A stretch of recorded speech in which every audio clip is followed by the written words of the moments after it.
A child was singing in a house where every child was accounted for. 3 were asleep in the nursery. 1 had lain 7 years in the churchyard. And still, past midnight, in a wing that no living foot had crossed since the funeral, a small voice went on with its lullaby, patient as the sea. Miles Hartwell. Before we go down to Norfolk together, tell me in a word where you are as you listen. A kitchen, a long drive home, the dark before sleep. I like to know the rooms these old stories reach. If you would hear the next one when it comes, the subscribe button is the surest way, and a moment of your approval helps a small light like this one carry further. Tonight's affair is one I have long hesitated to set down, for it is less a crime than a wound. I have called it The Singing in the East Wing. It is not often that a client of Sherlock Holmes has frightened me before she had spoken a dozen words, but the young woman Mrs. Hudson showed up to our rooms on that wild March evening did so, and I think she frightened Holmes a little too, though he would never have owned to it. She came in out of a night of driving rain, and she had plainly been traveling a long while, for the hem of her grey dress was heavy with wet, and her boots were ruined. She was perhaps 23, slight, with a pale, fine-boned face that would have been pretty had it not been so drawn, and her eyes had the particular fixed brightness that I had learned in my years of practice to associate with a shock not yet recovered from. She stood just inside the door, gripping a small carpet-bag with both hands, as though it were the last solid thing in a shifting world, and she looked from Holmes to me with an appeal so naked that I rose at once and drew a chair to the fire for her. Come in, and sit by the blaze," said Holmes, in the gentle voice he kept for those who were genuinely afraid, and which was quite unlike the cool instrument he used upon the merely troublesome. "You are half frozen, and you have come a great distance, and you have come, I think, straight from the railway station, without stopping to consider whether you would be believed. Sit. Watson, a glass of the brandy. There is no hurry in the world tonight, Miss—" "Wren," she said. "Verena Wren. I am a governess, or I was." A small, unsteady laugh escaped her. "I do not know what I am now. I have run away from my situation like a thief in the night, Mr. Holmes, and I cannot go back, and I have nowhere else to go. And I have spent my last few shillings on the fare to London to tell a stranger a thing that will make him think me mad. I believe I may be mad. That is partly why I have come. I want you to tell me whether I am." She took the brandy from me with a hand that shook, and drank a little, and some faint colour came back into her cheeks. "Let us begin with the plain facts," said Holmes, settling into his chair with his fingers steepled, "and leave the question of your sanity to the end, where I fancy we shall find we do not need it. You are governess in a country house, a large one, old, and some way from a town, on the east coast, by the salt on your bag and the particular grey of the mud on your boots, which is not London mud. Norfolk, at a guess, or thereabouts." Miss Wren stared at him. "Thornley Hall, on the Norfolk coast near Brancaster. How could you?"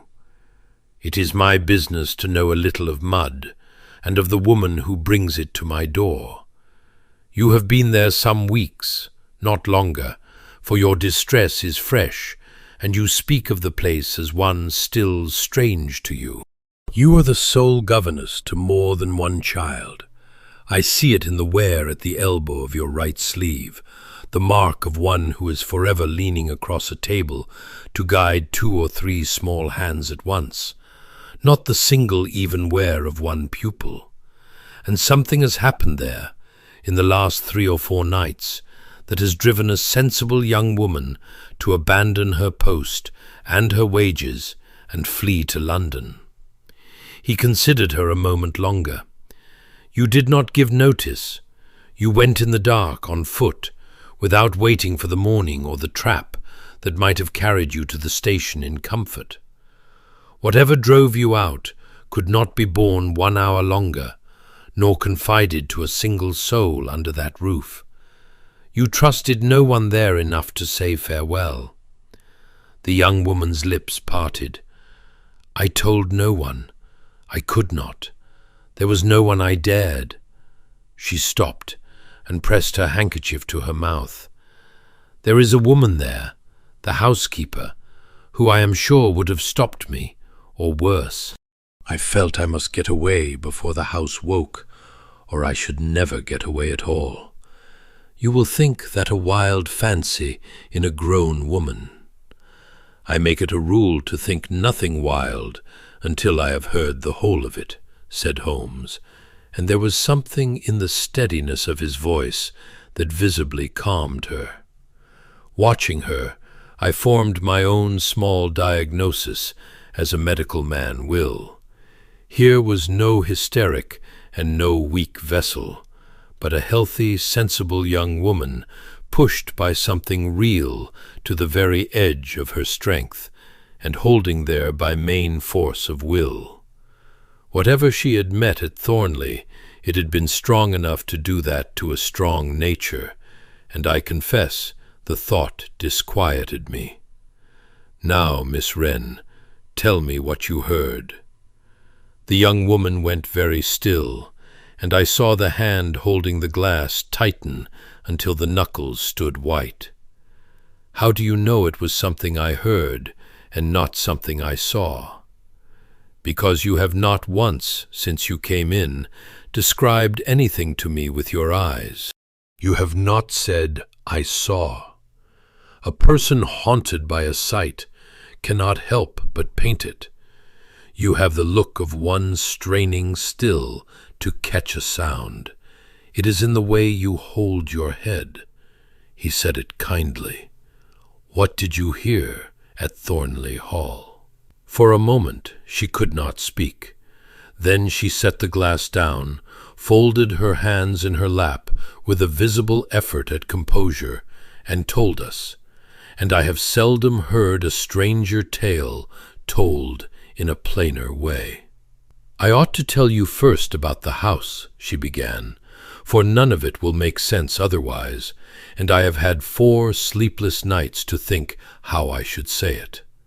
Thornley is a great rambling old place, 3 sides of a courtyard, parts of it very old and parts newer, built out over the years by Ashcombs, who had more money than they knew what to do with.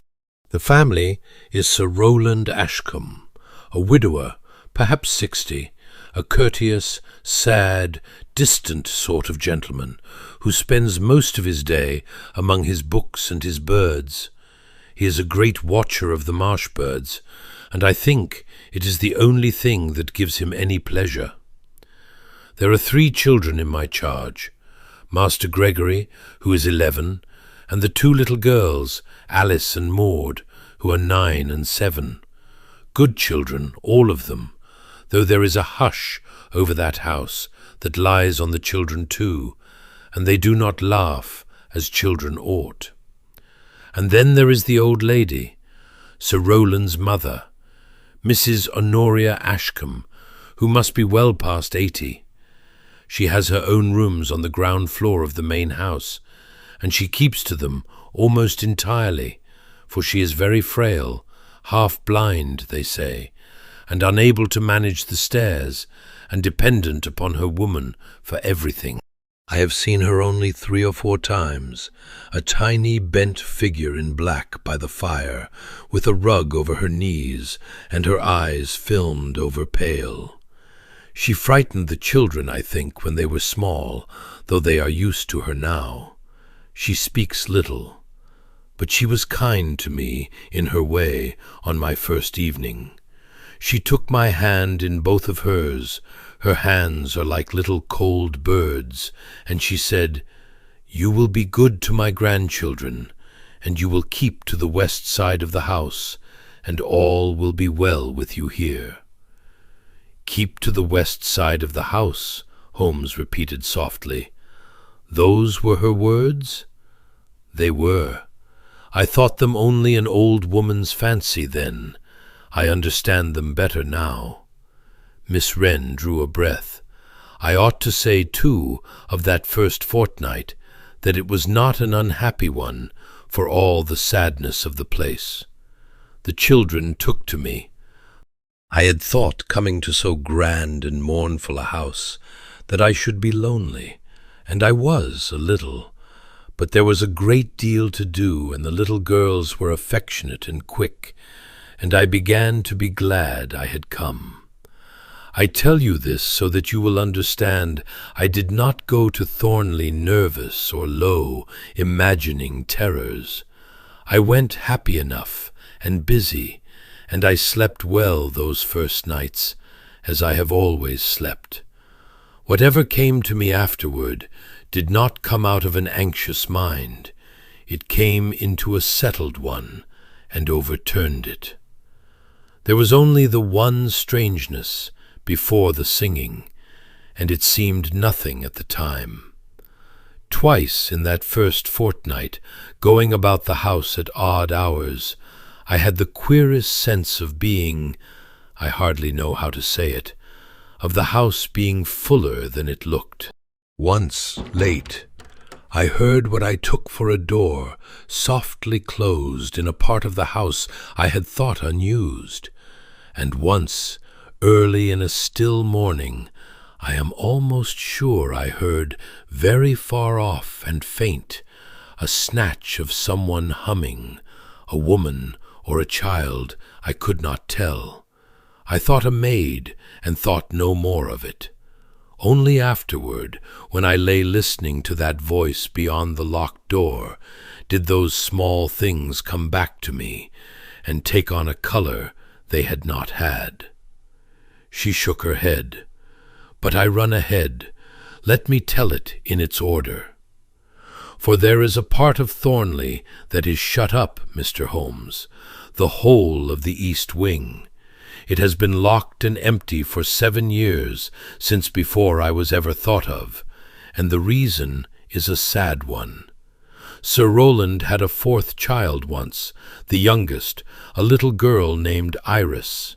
She died of a fever when she was 7 years old, in the room that was her nursery in the east wing, and it is said that Sir Rowland could not bear the sight of the place after, and had it closed up exactly as it was, the child's things and all, and the doors locked, and it has never been opened since. The servants speak of it in whispers. The children are forbidden to go near it. It is the dead little girl's wing, and it is left to her.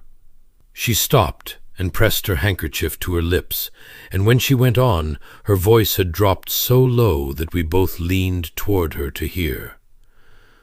My room is in the main house, but at the eastern end of it, on the 1st floor, the last inhabited room before the passage that leads to the sealed wing. There is a heavy door at the end of that passage, always locked, and beyond it the east wing lies dark. When I was given the room, I thought nothing of it. It is a good room, and I sleep soundly, or I did. She lifted her eyes to Holmes. On my 9th night at Thornley, I woke a little after midnight, and I heard a child singing. The fire settled in the grate. Outside, the rain flung itself against the window. I thought at first it was one of my own girls, wakeful and frightened, and I rose to go to them. But the nursery is in the west, and the singing did not come from the west. It came from behind me, from the east. From the other side of that locked door, along the dark passage, out of the wing where no living soul has set foot in 7 years. She was trembling now, and made no effort to hide it. A little girl's voice, Mr. Holmes, high and sweet and quite clear, singing a slow tune over and over, the way a child sings to herself when she is nearly asleep. I stood in my nightgown in the cold, with my hand on the door of my room, and I could not move. I told myself it was the wind in the chimneys. The wind does not sing words. I could hear the words. "You could distinguish words," said Holmes, and there was no trace of mockery in him. He was intent, as I had rarely seen him. "Could you make them out?" "Some of them. It was a lullaby, a sad little country lullaby I had never heard, about the tide and a boat and someone who would not come home. I have it in my head still. I cannot get it out." She shivered. The next morning I asked Mrs. Peverell, she is the housekeeper, a hard, grim woman who has never liked me, whether any of the children walk in their sleep. She gave me a very strange look, and told me sharply to mind my own duties, and never to speak of noises in the night to anyone, least of all to Sir Rowland. And I saw then that she was afraid. Not angry, afraid. I heard it again on the 11th night, and again on the 12th, always a little after midnight, always from the east, always the same slow lullaby about the tide. On the 3rd night I could bear it no longer. I lit my candle, and I went out into the passage toward the locked door, meaning to prove to myself that there was some natural cause. And when I was halfway down that black passage, with the singing quite plain ahead of me, my candle went out. "A draught," said Holmes. There was no draught. The air was dead still. The flame did not gutter and struggle. It went out all at once, as if a hand had closed over it. And in the darkness the singing stopped, on a single held note, as though whatever sang had heard me and fallen silent to listen. And then, Mr. Holmes, I am not a fanciful woman. I was raised hard, and I do not believe in spirits. Then something in that darkness, very close to me, breathed. A long, cold breath near my face, and I dropped the candle, and I ran. And I did not stop running until I had packed my bag and walked 4 miles to the station in the dark to catch the milk train, and I have not slept since. She sank back in the chair, spent. There. Now you know why I asked whether I was mad. For either that house is haunted by a dead child, which cannot be, or I have lost my reason, which I begin to fear, or, she faltered, or someone is doing a very cruel thing, and I cannot for my life imagine who or why. Holmes had listened to the last of this with his eyes quite closed, and now he asked, without opening them, "This breath that you felt, was it high, Miss Wren, or low?" She stared. "High or low? I do not understand you." "It is a simple question, though a strange one, I grant. When you stood in that passage and felt the breath upon your face, was the source of it at the height of your own face, as another grown person's would be, standing before you? Or did it come from below, as though from something small, near the level of your waist?" The young woman's lips parted. She put a hand to her cheek, remembering, and I saw the memory frighten her afresh. "Below," she whispered. "It came from below. I have not thought of it until this moment, but you are right. I felt it here, upon my hand, not my face, and I stooped away from it in my terror. Her eyes were very wide. "What does it mean, that it came from low down? Do you know already? You have that look." "I know very little as yet, and I will not frighten you further by guessing aloud." But when she had gone up, at length, to the room Mrs. Hudson had made ready, Holmes turned to me with the light dancing in his eyes. "Did you mark it, Watson? A breath from low down, at the height of a child's face, and a candle snuffed all at once on a windless night, which the flat of a small hand will do as well as any wind. There is more than singing in that east passage. There is something that walks in it and breathes in it, and it is no taller than a little girl. The dead do not need to breathe, Watson, and they do not stoop to blow out candles. But a living child, sent or come to frighten a prying woman away, might do both." For a long while after she had finished, Holmes sat perfectly still, his eyes half closed, the tips of his fingers together. I had expected him to reassure the poor woman at once, but he did not. He had too much respect for her intelligence to offer comfort before he had offered truth.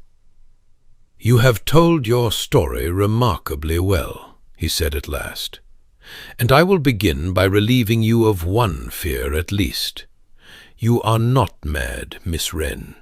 Mad people do not doubt their own madness so carefully, nor report their impressions with such precision.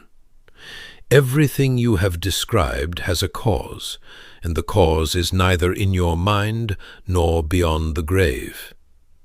Now, I must ask you some questions, and they may seem trifling, but I beg you to answer them exactly, for it is upon the small exactness of such things that the whole matter will turn." "Ask me anything." "The singing. You heard it on the 9th night, the 11th, and the 12th, not the 10th. She thought. "Not the 10th? No. I remember, because on the 10th I lay awake a long time waiting for it, half in dread, and half, I hardly know, half in a kind of pity, and it did not come, and I was ashamed of my relief." "Good. Now cast your mind to the weather. The nights you heard it, and the night you did not. Can you recall them?" The young woman's brow furrowed, and then cleared with the small surprise of one who finds an unexpected pattern. "Why, the nights I heard it were still, very still and cold and clear. I remember the frost on the inside of the window on the 9th, and how bright the stars were over the marsh. And the 10th, the night it did not come." She stopped.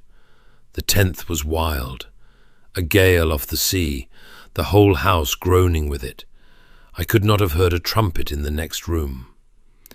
"You could not have heard a trumpet in the next room," Holmes echoed, with great satisfaction, and I saw the faint light kindle in his eye that meant a fact had dropped into its appointed place.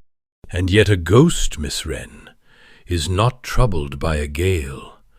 A spirit that sings from beyond death sings as well in a storm as in a calm.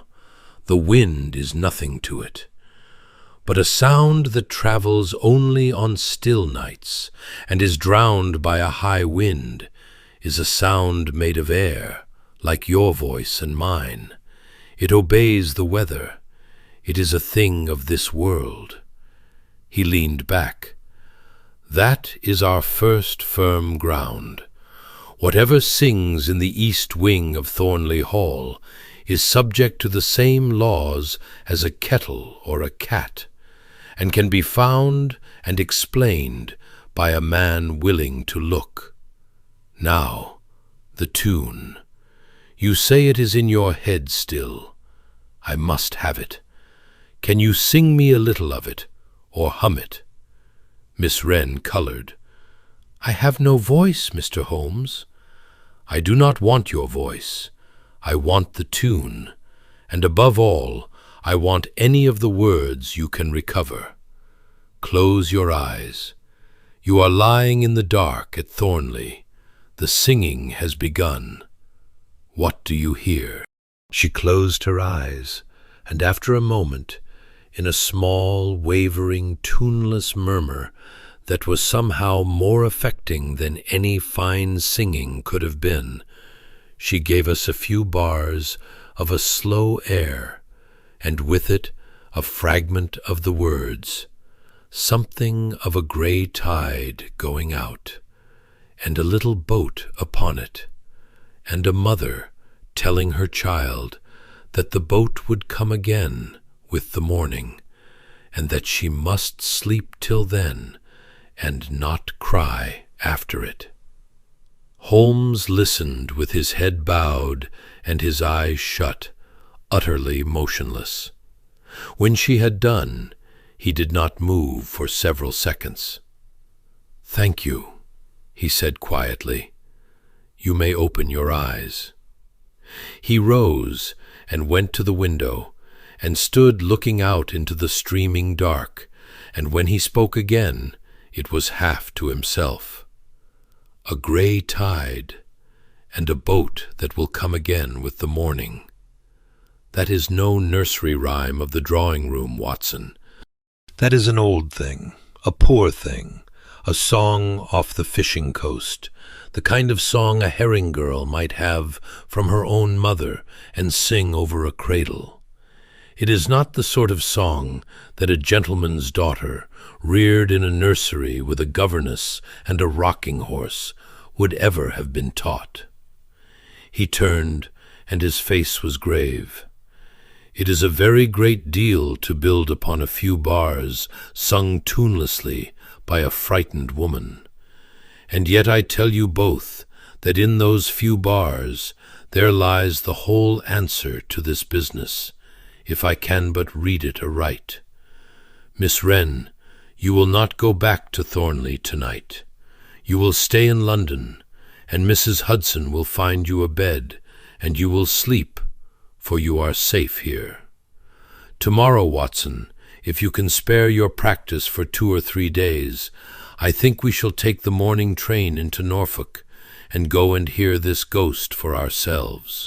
We came into Norfolk the next afternoon under a low grey sky, and I understood, as the little branch train carried us out across the flat land toward the sea, something of the hush that Miss Wren had spoken of. It is a strange, wide, lonely country, that coast.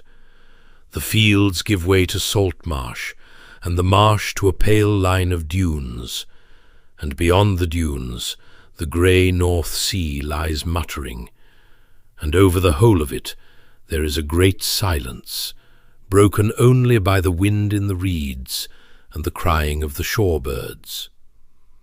A man might live there 50 years and grow to love it, or it might drive him quietly out of his wits. I could believe either. Holmes had telegraphed ahead, not to Sir Rowland, but to Miss Wren's account of him, in the character of a gentleman naturalist who had heard of the Thornley marshes and their birds, and craved a few days' leave to observe them with his medical friend. It was a small deception that troubled me, but Holmes waved my scruple aside. "Sir Rowland is a watcher of birds, and a lonely man, and he will not turn away another. If I come as a detective, the whole house locks itself against me, and I learn nothing. If I come as a fellow crank about the marsh harriers, every door stands open. We shall tell him the truth the moment the truth will serve, Watson, and not 1 hour before. Deception in a good cause is only strategy, and I have never known a ghost caught by a man who announced himself at the front door." For a while he sat with his eyes shut and his chin on his breast, and I thought him asleep, until without opening his eyes he began to talk, low and rapid, as he did when he was setting a problem in order for himself, and cared little whether I followed or not. Consider what we have, Watson, and what we lack. We have a sound that behaves like a living voice, and not like a spirit. That much I hold proven. We have a locked wing, a forbidden subject, a housekeeper who is afraid rather than merely disagreeable. We have a household that eats and burns more than it owns to. Set against all this, we have the great objection which you were good enough to press upon me. Why? A ghost wants no motive, but a living child, hidden 10 years behind a dead one's door, wants a very great one, and until I have it, the whole structure floats in the air.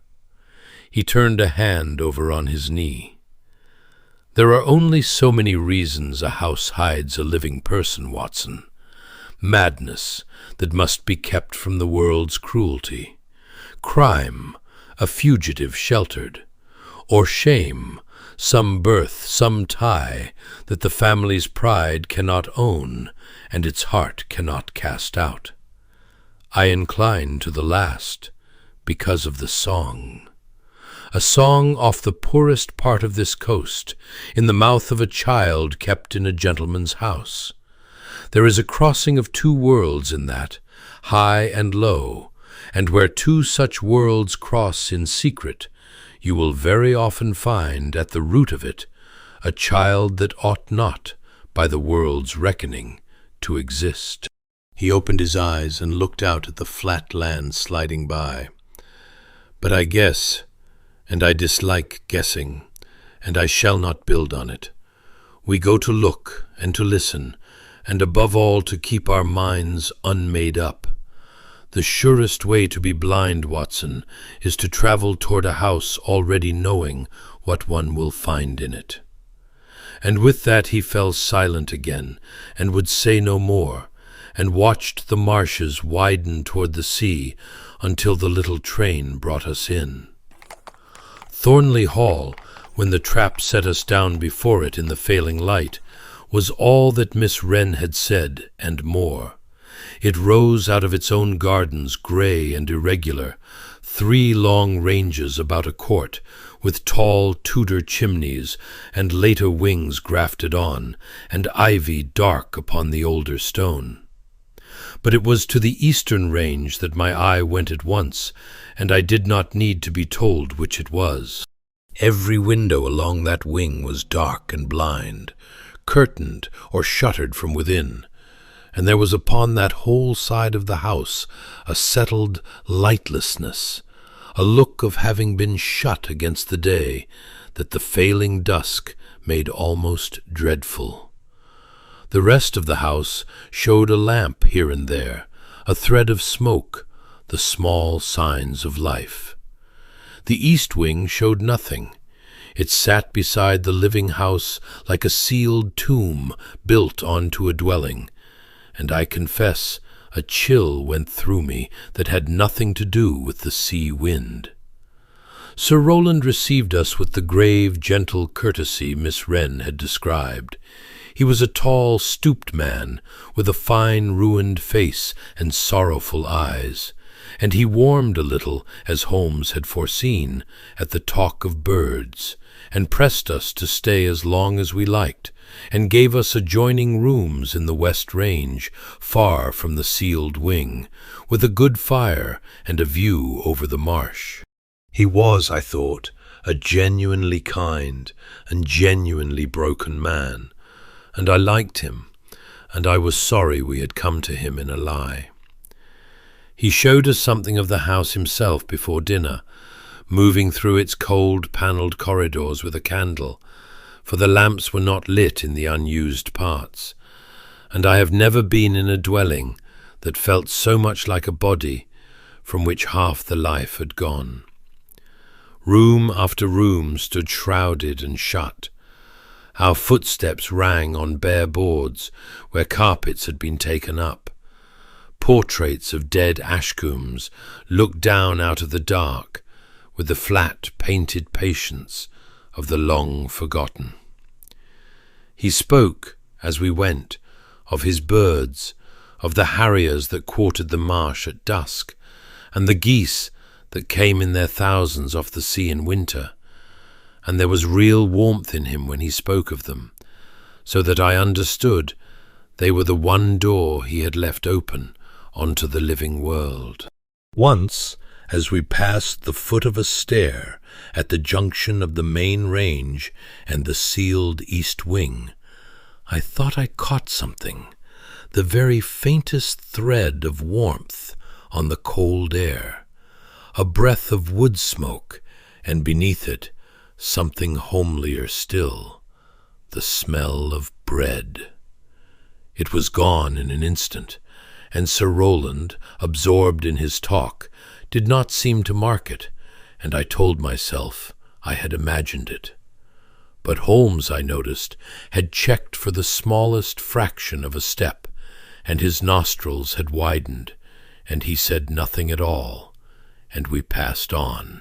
It was over dinner, a quiet meal in a great cold dining hall, with the wind fingering the casements, that we first felt the true weight of the house's silence, and first met its grimmer guardian. Mrs. Peverell, the housekeeper, waited upon us herself for part of the meal, a tall, gaunt, black-clad woman of 50, with a hard, closed face and eyes that watched us both with open and unfriendly suspicion. She spoke only when spoken to, and then in the fewest possible words. And when Holmes remarked idly upon the fine old east wing, and asked whether it might be seen, I saw her hand check for an instant upon the decanter before she set it down. "The east wing is closed, sir," she said flatly. "It is not shown." "A pity. Such old rooms often have the best of the plasterwork." "It is closed," she said again, in a voice that shut the subject like a door, and she gathered the plates and went out, and did not come near us again. Later, when a maid had brought the coffee and gone, Holmes murmured across the table, "You observed our Mrs. Peverell, Watson? A most forbidding woman. She looks as though she were guarding something with her life." "She looks exactly so, and that is precisely what makes me cautious of her." He turned his cup slowly in his fingers. "The obvious guilty face is a thing I have learned to mistrust, as you know. A woman who scowls and bars a door draws every eye to herself. The truly dangerous keeper of a secret smiles and offers you the run of the house. Still, she fears something, and fear is a thread. Note, too," he lowered his voice further, "that the household is smaller than such a house should hold. Sir Rowland, the old lady below, 4 children, this housekeeper, a handful of maids, and a manservant. Yet I count the fires. There is more coal burned in this house, Watson, and more bread eaten than that company accounts for. I made a small inquiry of the boy who took our bags. The kitchen bakes to a heavier tally than its mouths. It is a trifle, but a house with one more mouth than it admits to is a house with a secret, and the secret in this house lives, if I am not much mistaken, on the far side of a locked door." We kept our watch that night. Holmes had chosen his ground with care. Miss Wren's late room, at the eastern end of the first floor, stood empty now, and to it, well after the house had gone dark and still, we made our way by candle, and settled ourselves, Holmes in the chair by the cold hearth, I upon the edge of the bed, both of us wrapped against the chill, for we dared light no fire that might be seen or heard. The night favored us. It had fallen very still after sunset, the gale of the crossing spent, and through the window I could see the stars hard and bright over the marsh, and hear, far off, the slow wash of the tide. It was, I remembered with a small inward shudder, exactly the kind of night on which the singing came. We waited a long time. The house ticked and settled around us.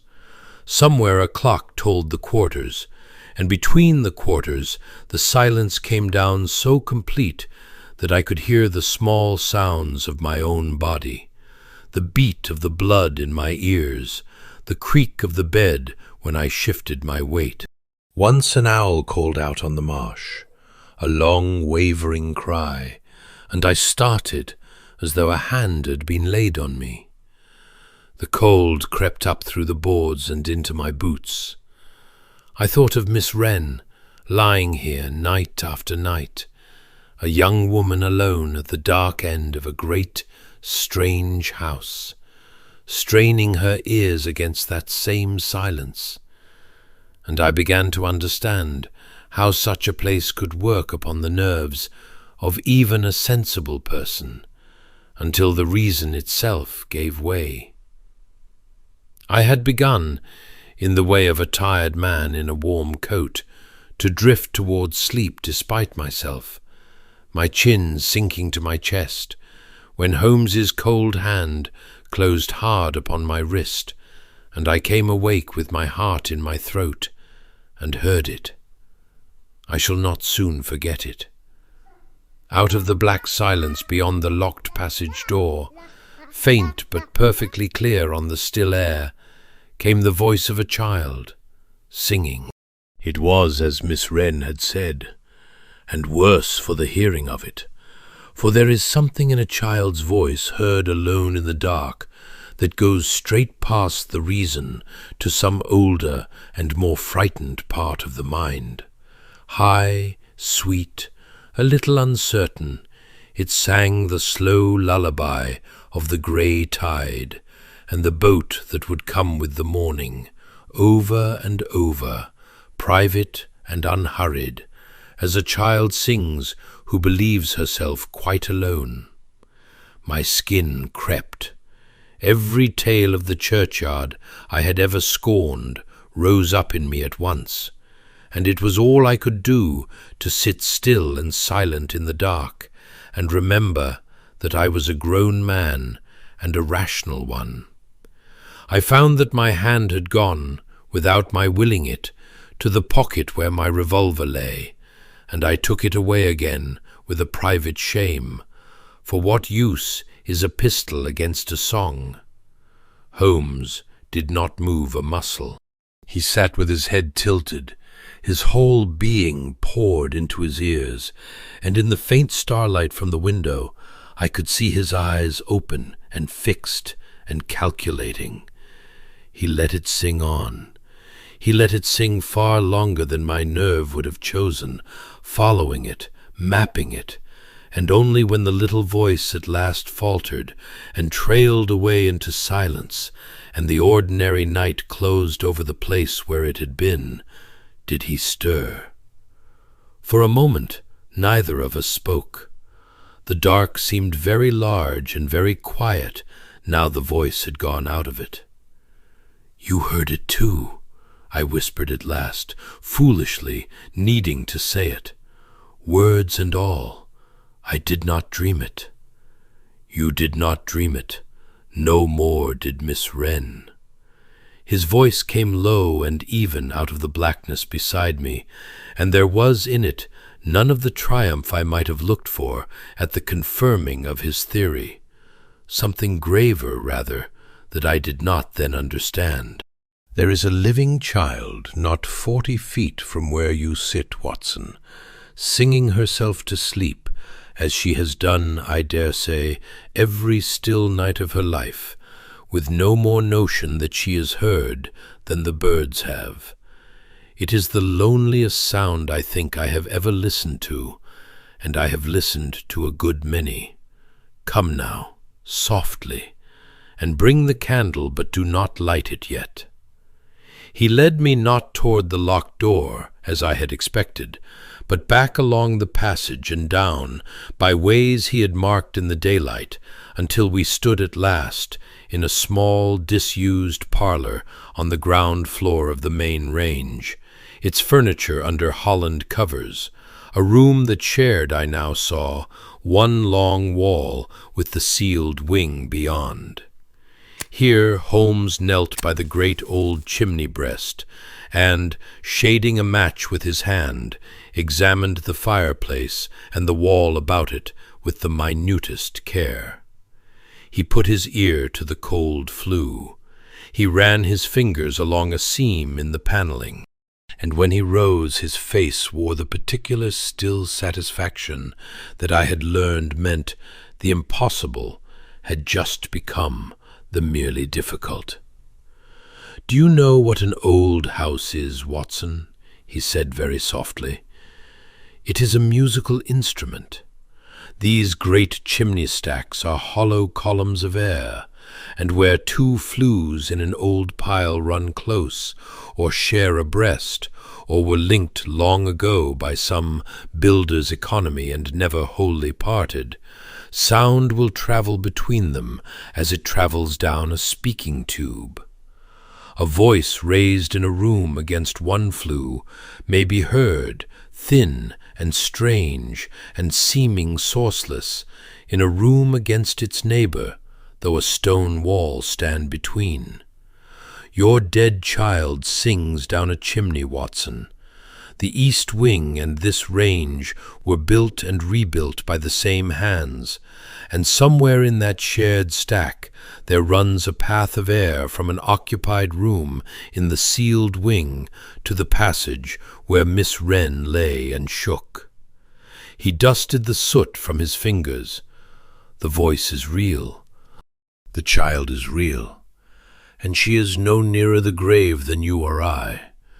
What remains is to learn who she is, and why she has been shut for years behind a dead girl's door." He gave the better part of the next day to the house itself, and I went with him, and it was in the course of that patient daylight prowling that the last of the physical puzzle came clear. He had me pace out distances while he stood in the shrouded ground-floor parlor with his watch open, timing something I could not see. He sent me up to Miss Wren's old room to sing, of all things, a few bars of a comic song at the cold hearth, while he crouched below with his ear to the flue, and came up at last, dusty and pleased, to tell me my voice had carried down to him, faint but plain, though a stone's thickness of wall stood between. He climbed, where he could, into the great chimney recesses themselves, heedless of his coat, and traced with a candle the old brickwork where two stacks had been joined and later half divided, leaving a hand's breadth of open flue between them that no builder had ever meant to serve as a speaking tube, and that had carried a hidden child's lullaby into a frightened woman's dark, for want of a single course of bricks. "It is the commonest thing in these old piled-up houses," he said, "and the hardest to suspect, precisely because no one built it on purpose. A crime that a man contrives I can follow, for it has a mind behind it. But an accident of bricks and air, 10 years asleep in a wall, waiting for a certain child to sing on a certain still night into a certain grate. There is no mind in that to follow, Watson, only patience and a willingness to crawl about a gentleman's chimneys until the house gives up how it whispers to itself." It was while he was at this that we fell in with the one man-servant of the establishment, an elderly, cautious, close-mouthed fellow named Sallow, who did the heavy work of the house, and clearly thought 2 gentlemen crawling in the chimneys a form of madness best not remarked upon. Holmes drew him out with great skill over a shared pipe in the stable-yard, on the subject of the good old days of the hall when it had been full, and Sallow, warming, spoke of the two young masters and the little misses, and of the terrible year of the fever, and of how the house had died by inches ever since. He said nothing, of course, of any hidden child. Either he did not know, which I thought likely, or 40 years' service had taught him what not to see. But he let fall, in passing, a thing that Holmes turned over long afterward, that old Mrs. Honoria, for all she was reckoned so failing, was, in his phrase, sharper than the whole household put together, and always had been, and that there was no keeping a thing from her that went on beneath that roof. He said it in praise, an old servant's pride in a hard old mistress. But I saw Holmes file it away with the small stillness that meant it had told him more than the man knew. Before the register, however, Holmes did a thing that came near to sending the whole inquiry down a wrong road, and I record it because he was fond of saying, in later years, that the case of the Thornley singing had taught him more about his own errors than any triumph ever did. In the morning he was much taken up with Sir Rowland.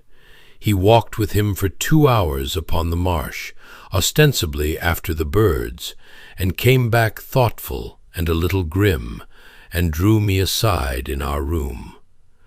"I do not like it, Watson. I begin to think our sad, gentle baronet is not so far from the heart of this as I supposed. Consider, he shut that wing 7 years ago with his own hands. He alone forbids it to be opened. He is a man eaten by some grief far deeper, I now believe, than the death of one child, however loved. There is a guilt in him, not only a sorrow.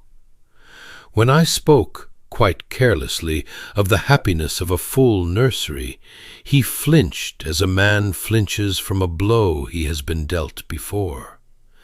And this bread, this coal, this one mouth too many. Suppose the thing hidden in that wing is not a mystery to Sir Rowland at all. Suppose he is its author. A man may hide many things behind a dead daughter's locked door. You think he keeps someone prisoner there? I think I must know, before I go a step further, whether the master of this house is the victim of this business, or its contriver. But it will not do, Holmes, I protested, for the thing sat ill with me. You have taught me 100 times to mistrust the mere fitting of a man to a crime. Grant that he is guilty of something. A man may carry a guilt that has nothing to do with a hidden child. He lost a son abroad and a daughter at home. Is that not grief enough to bow any man, without our making a jailer of him? And a father who imprisoned a child in his own house, what earthly motive could serve? You have found no motive, only a mournful man and a locked door. You reason well, and against me, which is when your reasoning is of most use to me. Holmes paced to the window and back. I confess the motive is dark to me. That is the flaw in it, and I feel the flaw. But motive or no, I cannot build another course while this one stands untried, and there is only one way to try it. A guilty man and an innocent one will not receive the same words in the same way. I shall put the truth to him without warning tonight, and watch the manner of the blows landing. If he is the author of this, some part of him will be braced for the stroke, however he masks it. A man cannot be wholly surprised by his own secret. If he is innocent, the surprise will be entire, and I shall read it, and know I have been chasing a shadow, and be glad of it. his jaw set. "I would rather wound an innocent man with a question, Watson, and beg his pardon after, than let a wrong guess carry me a week down the wrong road. It is a hard trade, ours. It cannot always be a gentle one." I liked it little, and said so, but I knew my friend in this mood, and knew that under the hardness lay a real doubt he could resolve no other way. And so it was that evening after dinner that he did the thing with a suddenness that made me start. Setting down his glass, he said in a quiet conversational tone into the silence of the cold hall, "Sir Rowland, I must beg your pardon for a deception. I am not come for the birds. I am Sherlock Holmes, and I am come because a young woman lay in your east passage 3 nights running, and heard a child singing beyond your locked door, and fled your house in terror of her reason. I think you know what sings there. I must ask you to tell me." I have seldom watched a man more closely than I watched Sir Rowland Ashcombe as those words fell, and I will confess that Holmes's calculation, for once, misled us both. For the baronet did not start guiltily, nor bluster, nor go pale with the pallor of a man found out. He set down his own glass with a hand that had begun to tremble, and he looked at Holmes with an expression of such dawning, wild, incredulous hope that it stopped the breath in my chest. "Singing," he said in a cracked whisper, "a child, singing in the east wing." He rose half out of his chair. "You have heard it? You, a stranger, with your own ears, you have heard my Iris singing." The tears were running openly down his ruined face now, and he made no move to check them. "Then I am not mad after all. I have heard it, sir, twice, on still nights these 2 years past, so faint I dared not believe it, and I have told no living soul, for fear they would put me away, and I have prayed, God forgive me, I have prayed it was her, come back, even as a ghost, even for a song, because I could not bear that she was only gone." He sank down, shaking. "You have heard her too? Then she is there. She is still there." There was a silence in that hall that I would not live through again for a great deal. It was Holmes who broke it, and his voice, when he found it, had lost every trace of the hunter. It was gentle, and there was in it something I had rarely heard, which was a kind of remorse. "Sir Rowland," he said quietly, "I have made an error tonight, and a cruel one, and I ask your forgiveness for it. I came into this room believing you might have a guilty hand in this affair. I see now, past any doubt, that you have none, that you know nothing, that you have carried a hope and a fear in silence for 2 years alone." He drew a breath. "The child in the East Wing is real. That much I can tell you tonight, for I have heard her and traced her voice, and she is flesh and blood and living. But I must tell you also, as gently as I can, that she is not your Iris. Your Iris sleeps in the churchyard, and no locked door keeps her from you. What sings in that wing is a living child, and someone in this house has known it and hidden it for years, and it is that person, not you, I have now to find." The next morning found Holmes at the little grey church that served the parish, a mile off across the fields, and the vicar, a mild and elderly man, glad of learned company, made him free of the registers without a question, taking him for exactly the antiquarian gentleman he professed to be. Holmes went through the great foxed pages with a swift and practised eye, and for a long while I thought he would find nothing, for the entries of that quiet parish were few and much alike, the same handful of family names repeated down the years, births and marriages and burials in their slow procession.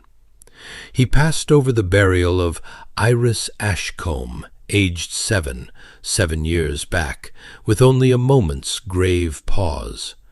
It was among the baptisms, some years earlier still, that his finger stopped. "Here," he said softly, "read it, Watson, and tell me what you make of it." I bent to the crabbed old hand. It was the record of a baptism, some 10 years past. A girl child, Nell, no surname given, described only as base-born, the old blunt word for a child out of wedlock.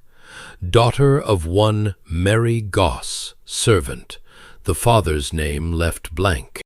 And beside it, in a different and later ink, someone had added a small note that the vicar of that day had evidently thought his private business. The child received into the care of the hall. "Goss," I said, "that is not a name I have heard here." "Is it not?" Holmes closed the register gently. "Then you have not been listening at the kitchen door, as I have. The old lady's woman, Watson, the one devoted, silent, ancient servant who tends Mrs. Honoria Ashcombe, and has done these 40 years, who fetches and carries and keeps her mistress's counsel, and whom no one else in that house so much as remarks. Her name is Tamsin Goss." He tucked his hat under his arm. "And Mary Goss, servant, who bore a base-born daughter, and gave her over to the hall, and then, I do not doubt, died of it or soon after, was Tamsin Goss's own girl. There is your fishing coast lullaby, Watson. It was Mary's, and it was Mary's mother's before her, and it has been sung over that hidden child by the great-grandmother's hands since she was an infant in arms." He thanked the vicar, and we came out into the churchyard, and there Holmes paused among the leaning stones and gathered, as was his habit, the last loose threads into the knot. "Set it all in a row and see how it stands. A wing shut up 7 years and forbidden to every foot. A house that bakes more bread than its mouths can eat, and burns coal in a range that is meant to be cold. A voice that sings only on still nights and travels a chimney, and belongs to a living child no taller than the breath that stooped to blow out a candle. An old lullaby off this poor coast, sung by a child who, by every account of the world, can never have learned it. A devoted servant whose dead daughter left a base-born girl to the hall, and an old woman below stairs who is thought too blind and feeble to climb a step, waited on hand and foot, unwatched by all. He counted them off upon his fingers, and then closed his hand. Each of those, taken alone, is nothing, a trifle, a coincidence, an old wives' tale. But they do not lie alone. They lie together, and together they make one plain shape, and the shape is a child, hidden 10 years behind a dead child's door by the 2 old women who love her. He looked out across the flat, bright fields toward the sea.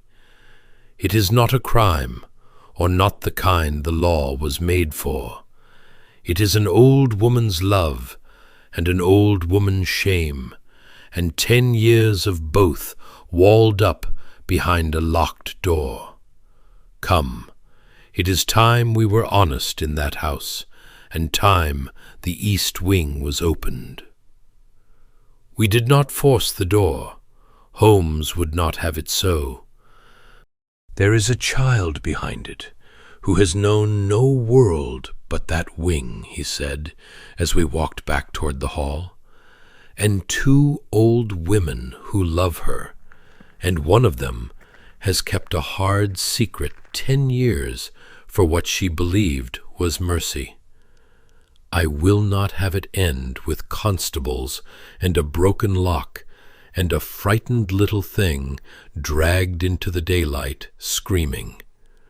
There is a gentler way, and we shall take it, even though it costs us the theatrical scene that a lesser man might enjoy. So it was that, on our return, Holmes asked not for the master of the house, nor for the grim housekeeper, but for a private word with old Mrs. Honoria Ashcombe in her ground-floor rooms. And when the request was carried in by a startled maid, the answer that came back, after a long delay, was that the old lady would see him, that she had, the message ran, been expecting him for some days. It was Mrs. Peverell who came to fetch us to that interview, and I saw at once that the woman was transformed, though not softened. The hard suspicion had gone out of her face, and in its place was a kind of grim, weary defeat, the look of a soldier who has held a hopeless post to the last, and knows the wall is breached at last behind her. "So you have found it out," she said, low, halting us in the passage before she opened the door. "I knew you would. From the first hour you came asking of the east wing with your bird glasses. I have lain awake since, praying I was wrong about you." She looked from Holmes to me, and her hard voice shook. "I'll say this, and then I'll say no more. Whatever's done here was never done for gain, nor ever a hair of harm to a living soul. And if I've been short with you, and short with that poor governess, it was to guard something that didn't deserve the world's cruelty. I'd have guarded it with my life. I nursed that little girl's mother in this house when she was a maid here herself, and I helped bury her, and I'll not be ashamed before any man for what I did after." She drew herself up.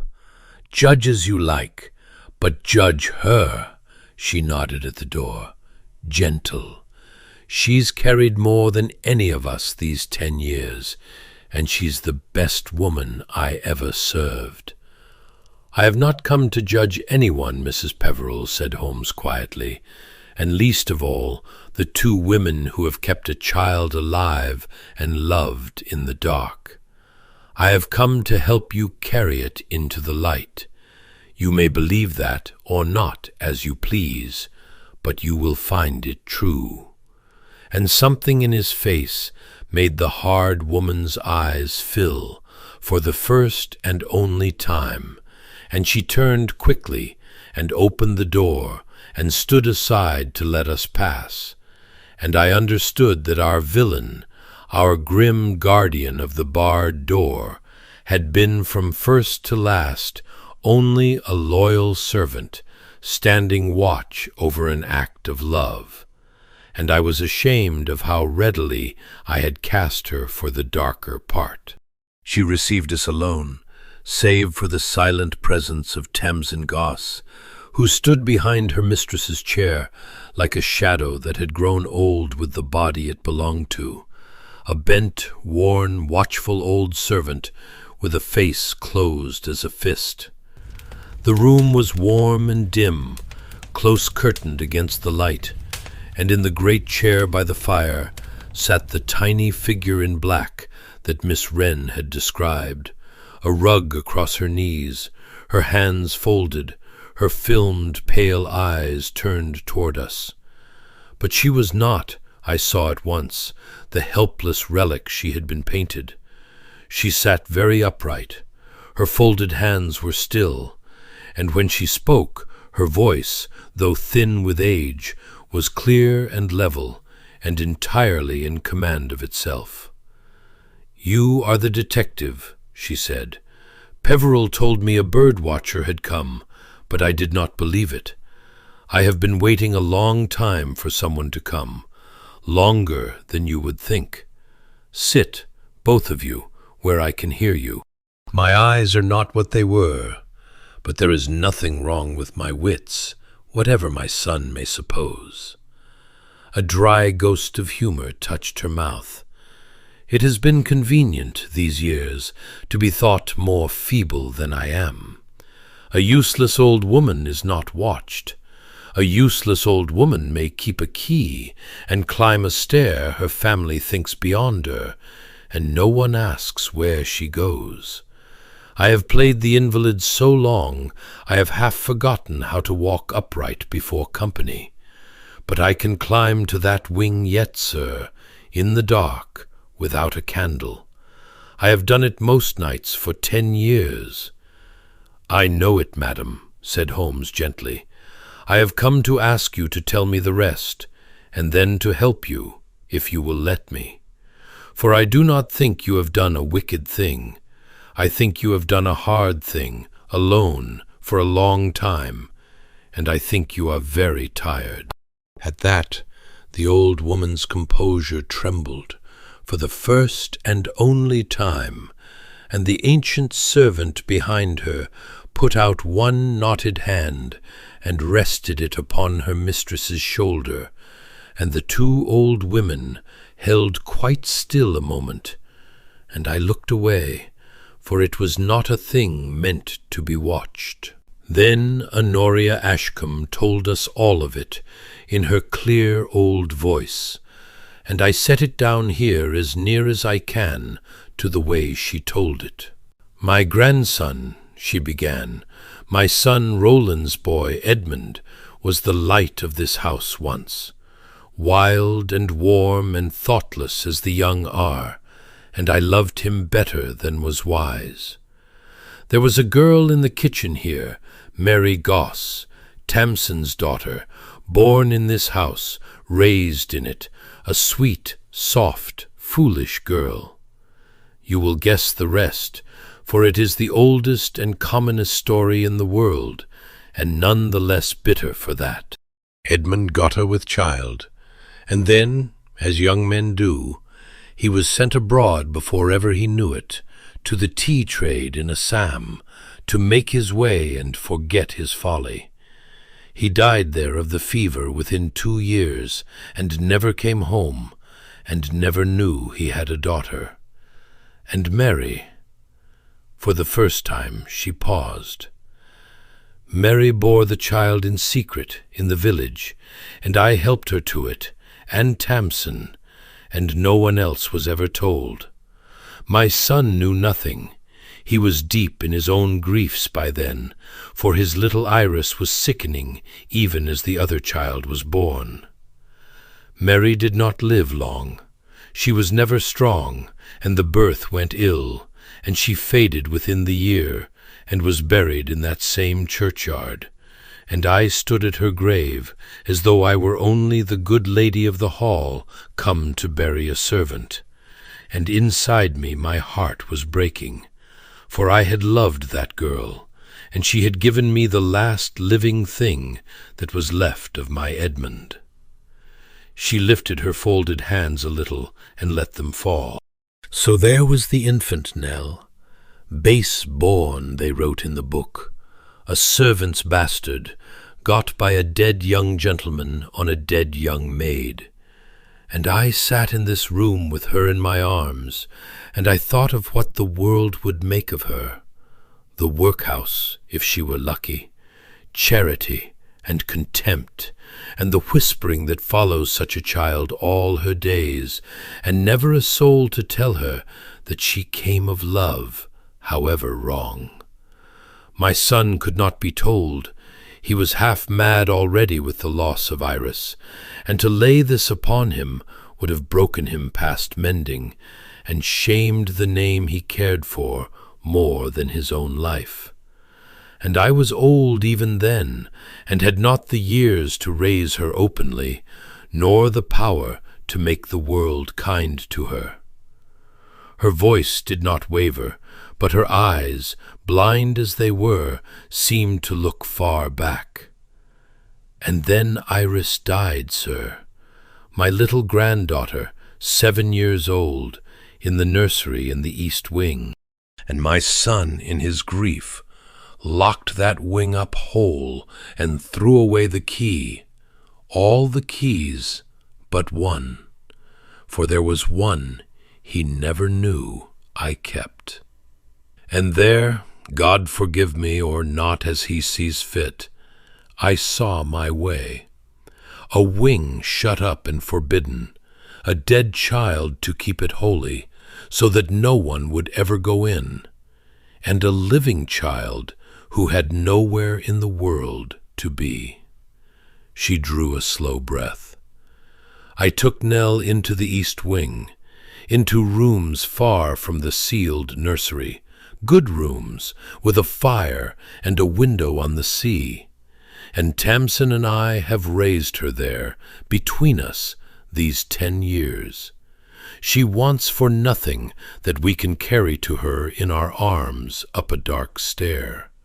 She has her books, and her needlework, and the marsh birds at her window, and the 2 of us who love her.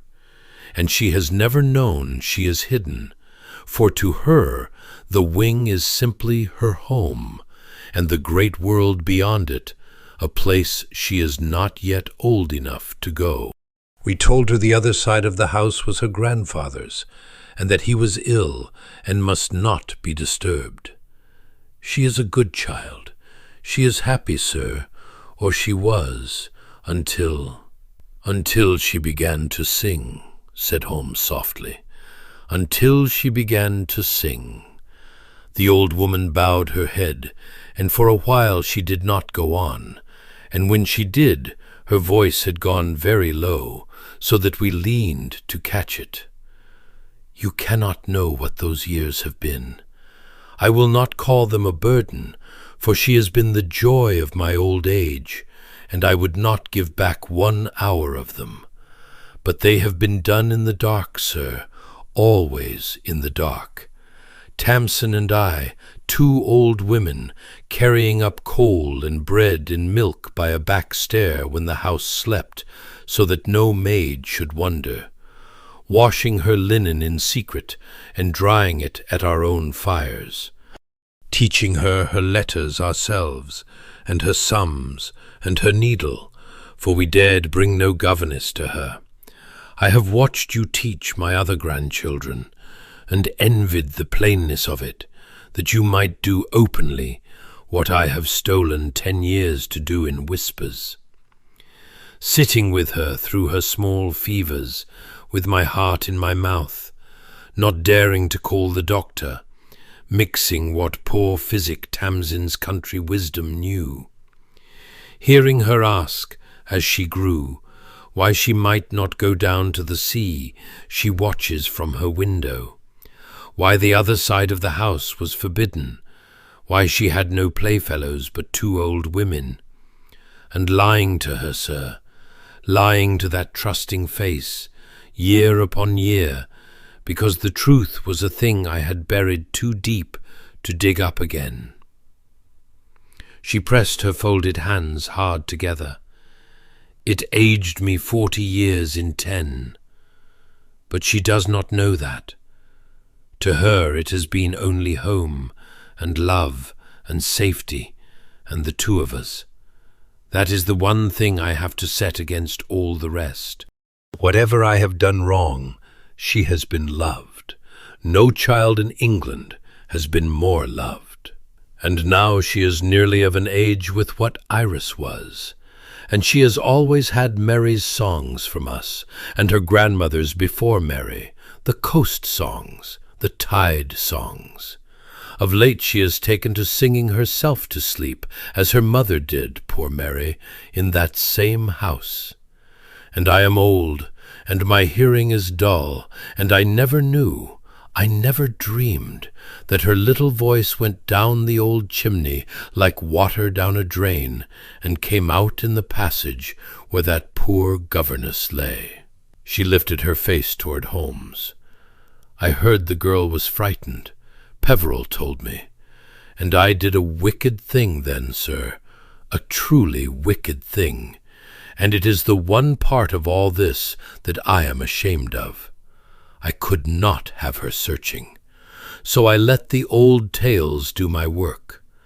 I had Peveril put it about that the wing was the dead child's and must never be entered.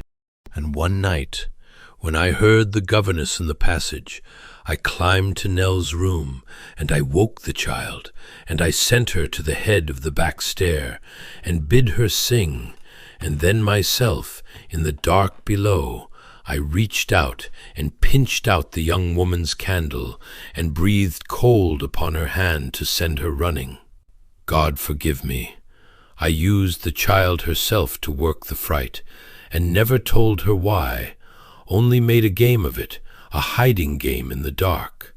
An old blind woman, sir, frightening a young one out of a house, and making a little girl the ghost that did it. Her voice broke at last. I have knelt and asked forgiveness for that every night since.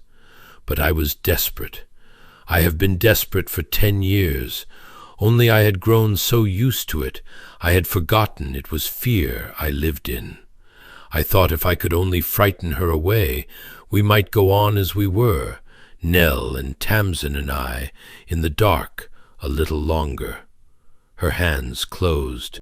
And now you have come, and it is over, and I find that under all my fear, the thing I feel most is relief.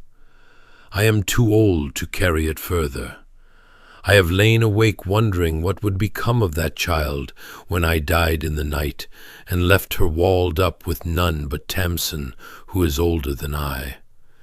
Tell me, Mr. Holmes, you are a clever man, and I think not a cruel one.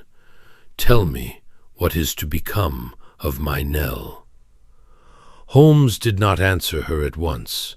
He rose and stood a while with his back to the fire, looking down at the 2 old women, and I saw him weigh, as I had known him weigh, a chain of evidence, a thing far harder than any evidence, what mercy required, set against what truth required, when the 2 seemed to pull apart. I will tell you what I think, madam, he said at last, though the doing of it rests not with me, but with your son, and I shall not take that from him. You have made one error in all this, and it is not the hiding of the child, nor even the frightening of the governess, grievous as that was. Your error is the same that I very nearly made myself in this house 2 days ago. You decided, alone, what another man could bear to be told, and you were wrong. You judged that your son could not survive the truth of this child. I have walked the marsh with Sir Rowland, madam, and I have seen him weep for the mere hope that a lost child was singing in his house, and I tell you that you have gravely underestimated him. He is not a man who will be broken by learning that his dead son left something living behind. He is a man who has been starving these 7 years for exactly such a thing. The old woman had gone very still. You think I should tell him? I think, said Holmes gently, that there is a lonely man in the west of this house who lost his son and his daughter both, and mourns a full nursery gone silent. And there is a bright, loved, living child in the east of it, who is the son's own blood and the daughter's own age, singing the songs of this coast in the dark. I think the wall between them is one that grief built and shame has kept, and that it is made of nothing but a locked door and an old woman's fear, and that either of those may be undone in an afternoon.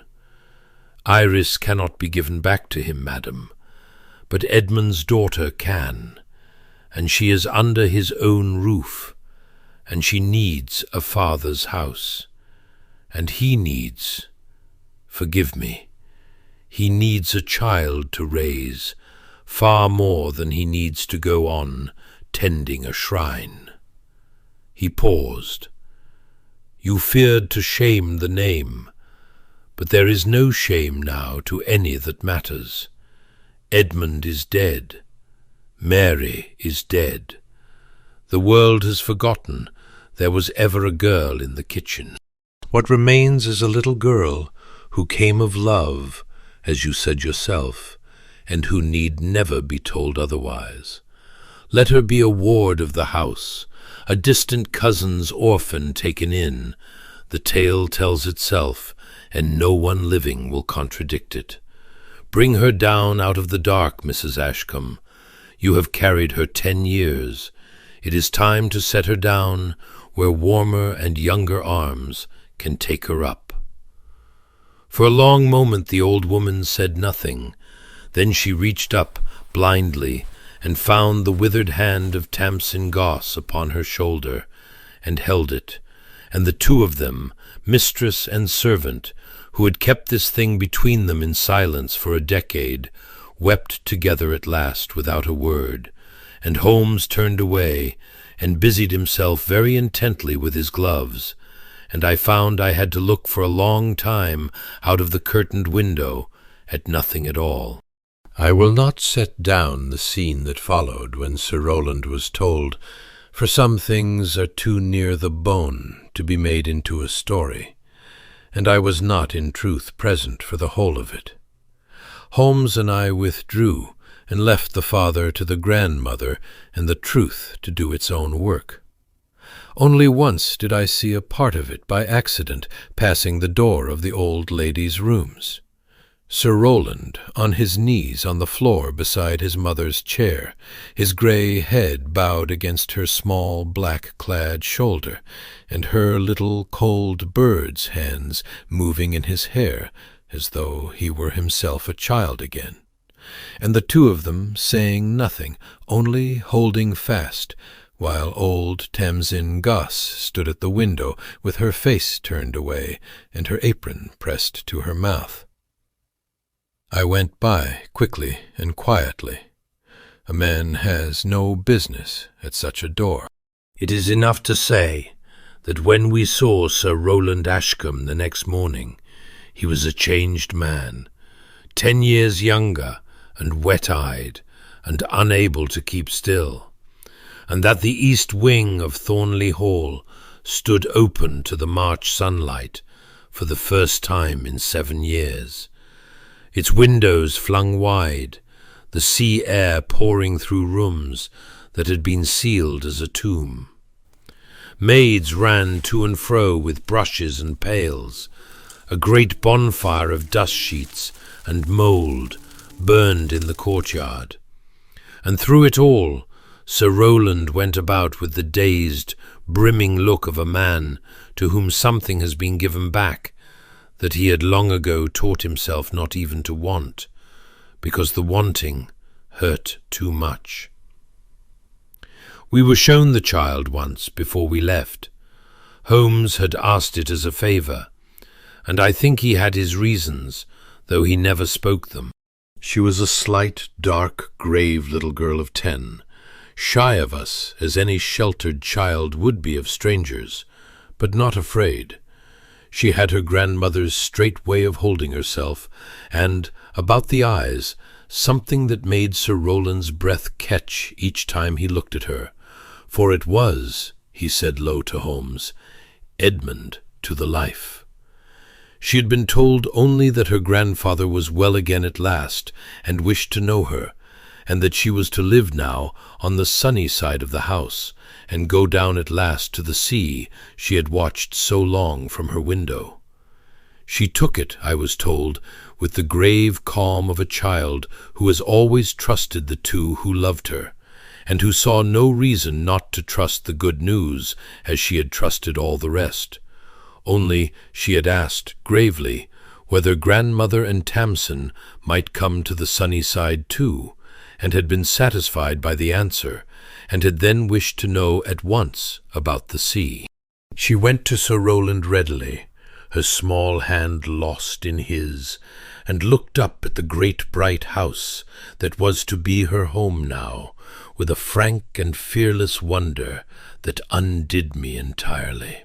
Yes! And when, at the door, Sir Rowland asked her, his voice not quite steady, whether she would sing him, one day, the song she sang at night, she considered it with a child's seriousness, and said that she would, if he liked it, though it was only grandmother's old song about the boat, and rather a sad one. And I saw the man turn quickly away to the window, and I confess I found the marsh very interesting myself just then, and looked hard at it for some little time. "You wished to see her," I said to Holmes, as our trap carried us back across the marsh toward the station in the failing light. "Why? The case was solved.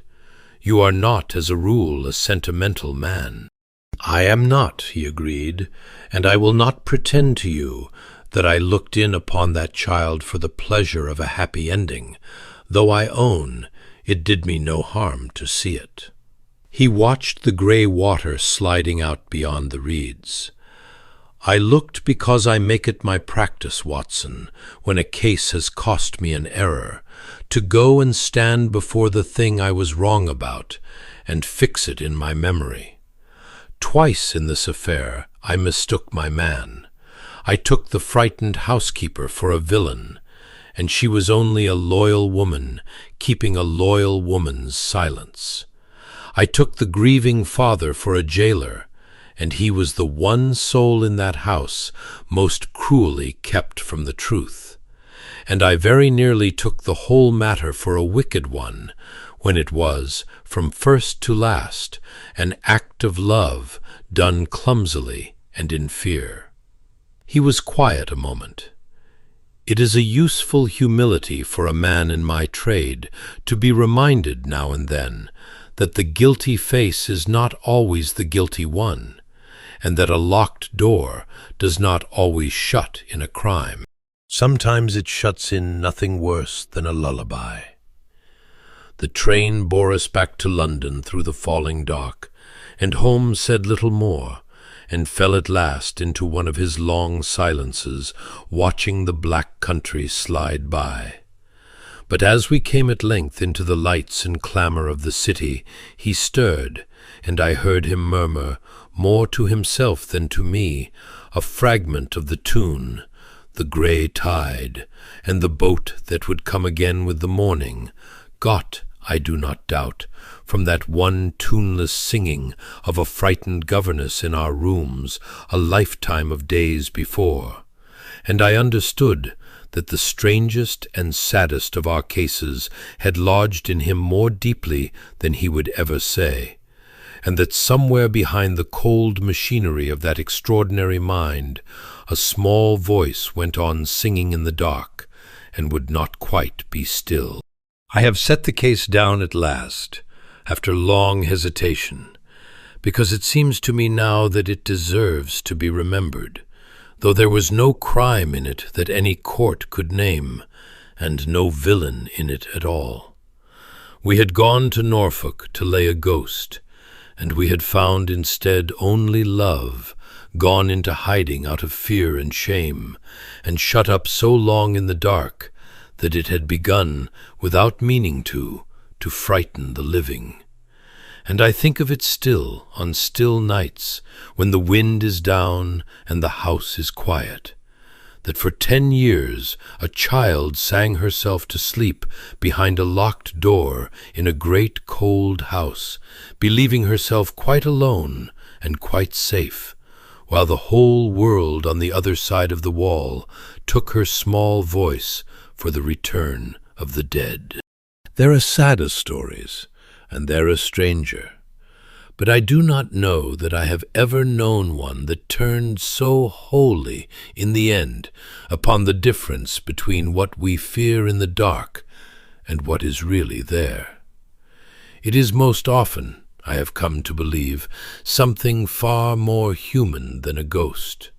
And sometimes, if we have the courage to carry a candle down the passage and open the door, it is something we have been grieving for as lost, alive after all, and waiting only to be let out into the morning.